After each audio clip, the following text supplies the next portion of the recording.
नमस्कार दोस्तों, आप सबका स्वागत है अपने YouTube चैनल बेस्ट एचडी 2020 में। अगर आप किसी भी एग्जाम की तैयारी कर रहे हैं, चाहे वह शिक्षक भर्ती हो, एसएससी, यूपी ट्रिपल एससी पेट हो, एनडीए, रेलवे, कोई भी एग्जाम हो, यह वीडियो आपके लिए महत्वपूर्ण होने वाली है। अब 20 अक्टूबर करंट अफेयर से रिलेटेड सारे क्वेश्चन आपको इस वीडियो में मिल जाएंगे। अब हम अपने प्रश्न की ओर बढ़ते हैं। आज का हमारा पहला प्रश्न है, फोर्थ पारा एशियन गेम में भारत के ध्वजवाहक कौन होंगे? तो इसका आंसर होगा अमित सरोहा और पारुल परमार।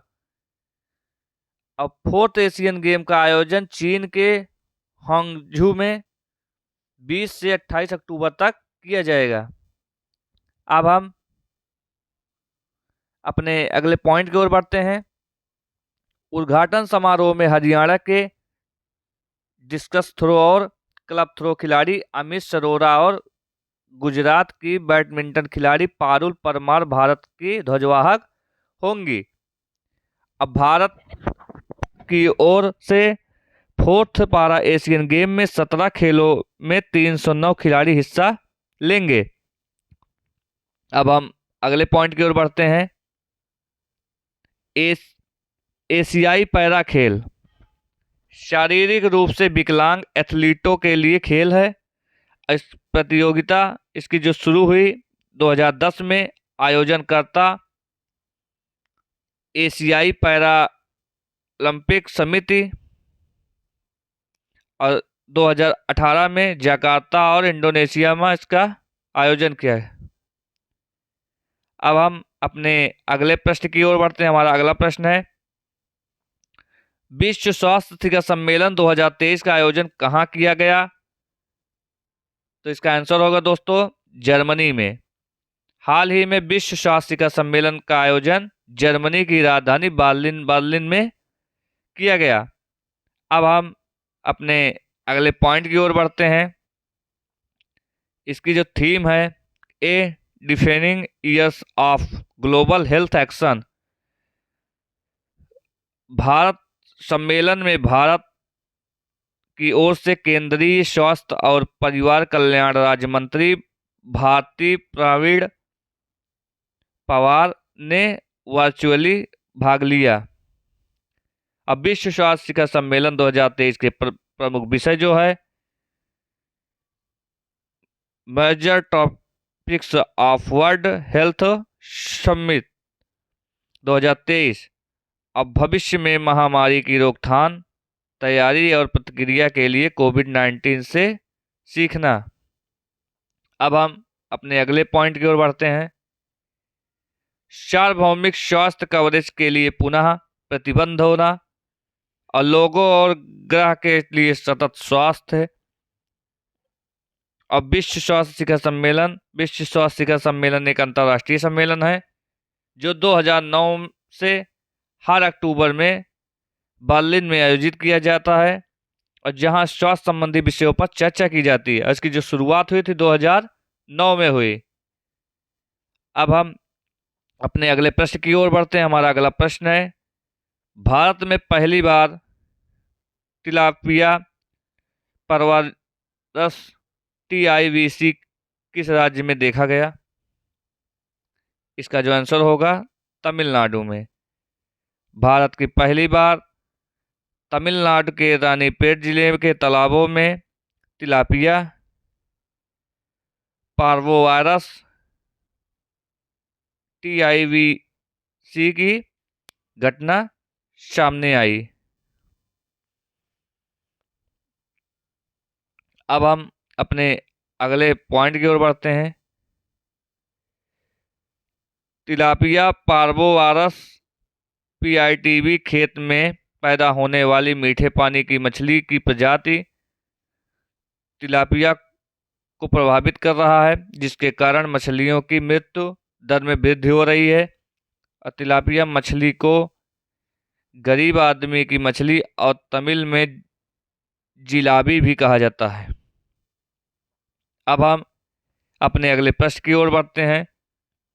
भारत और ब्रिटेन के बीच पहली 2+2 विदेश और रक्षा वार्ता कहाँ आयोजित की गई? तो इसका आंसर होगा नई दिल्ली में। भारत और ब्रिटेन के बीच पहली 2+2 विदेश और रक्षा वार्ता नई दिल्ली में आयोजित की गई। और इसका जो उद्देश्य है, भारत और यूके के बीच समग्र जुड़ाव और सहयोग को बढ़ावा देना। इस दौरान दोनों देशों के बीच व्यापार और निवेश, रक्षा, अहम प्रौद्योगिकी, नागरिक विमानन, स्वास्थ्य और ऊर्जा सहित महत्वपूर्ण क्षेत्र में सहयोग पर चर्चा हुई। अगले पॉइंट पे बढ़ते हैं। 2+2 विदेश और रक्षा वार्ता का नेतृत्व भारत श्री पीयूष श्रीवास्तव और श्री विश्वेश नेगी और ब्रिटेन के श्री बेन मेलोर और रॉब मैगोवन है। 2+2 डायलॉग क्या है?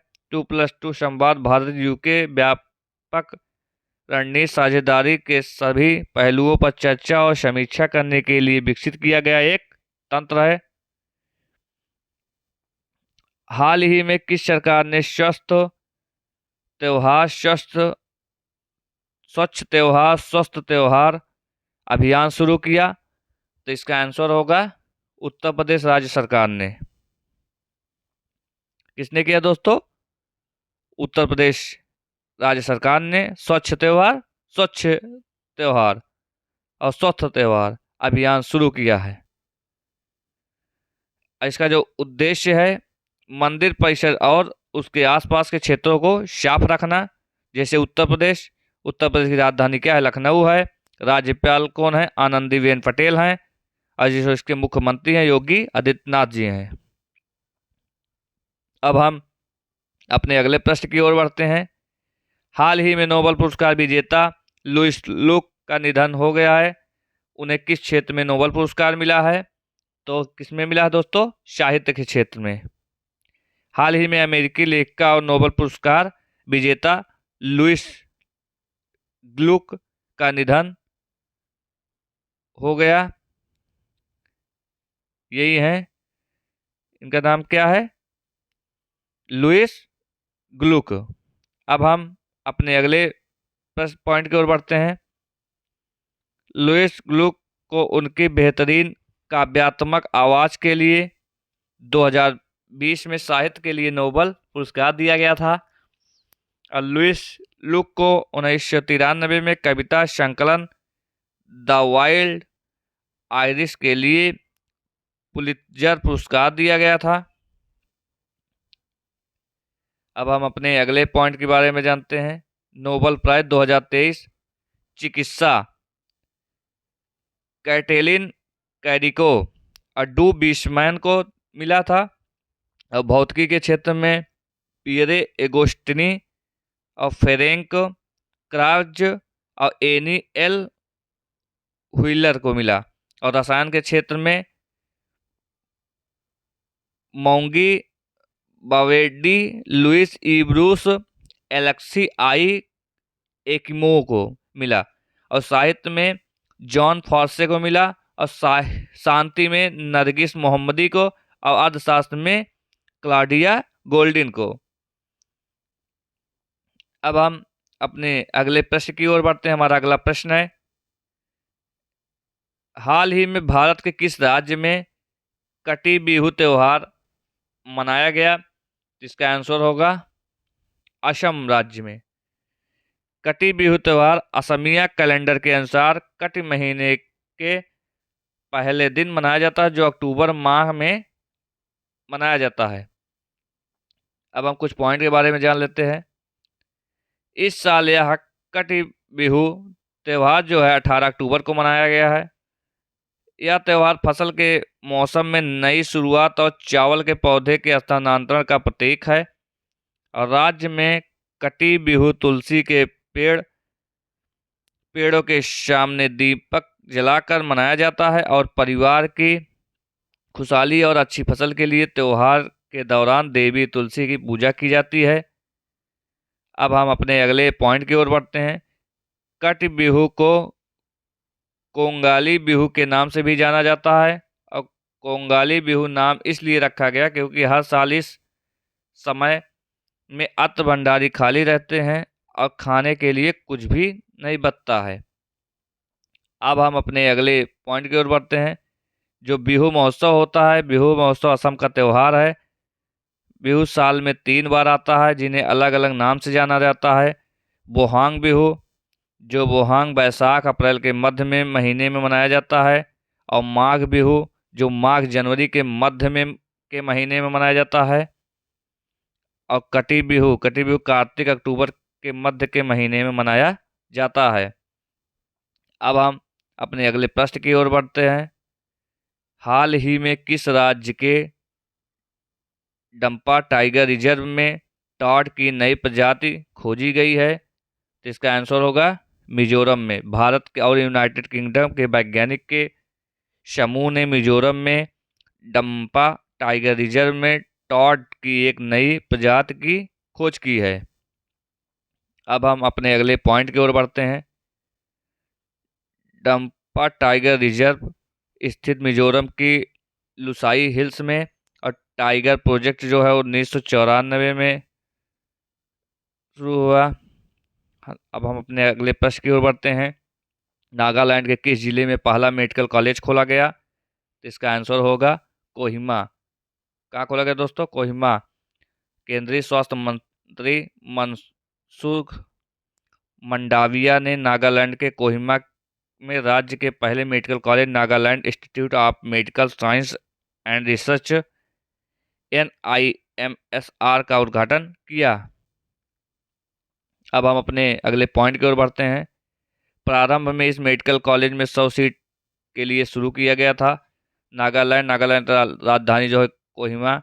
राज्यपाल ला गणेशन और मुख्यमंत्री नेफ्यू रियो नोट फांगनोन कोन्याक राज्यसभा की अध्यक्षता करने वाली नागालैंड की पहली महिला संसद बनी है। बहुत इंपॉर्टेंट पॉइंट है, इसको नोट डाउन कर लीजिएगा आप। अब हम अपने अगले प्रश्न की ओर बढ़ते हैं। आज का हमारा आखिरी प्रश्न होगा। हाल ही में केंद्र सरकार ने रबी फसल 2024 और 25 के लिए न्यूनतम समर्थन मूल्य MSP जारी किए हैं। न्यूनतम समर्थन मूल्य MSP की सिफारिश निम्नलिखित में से कौन करता है? तो बताइए दोस्तों, इसका आंसर क्या होगा? तो इसका आंसर होगा कृषि लागत और मूल्य आयोग। अब हम कुछ पॉइंट के बारे में जानते हैं। हाल ही में सीजन 2024 और 25 की रबी फसलों के न्यूनतम समर्थन के लिए MSP में वृद्धि को मंजूरी दे दी है। और यह सभी वृद्धि कृषि लागत और मूल्य आयोग न्यूनतम समर्थन मूल्य MSP की सिफारिश के आधार पर किया गया है। और दोस्तों, आज का हमारा यहीं पे प्रश्न समाप्त होता है। आप सबको यह वीडियो कैसा लगा कमेंट बॉक्स में ज़रूर बताइए। आवाज़ के लिए धन्यवाद। जय हिंद, जय भारत।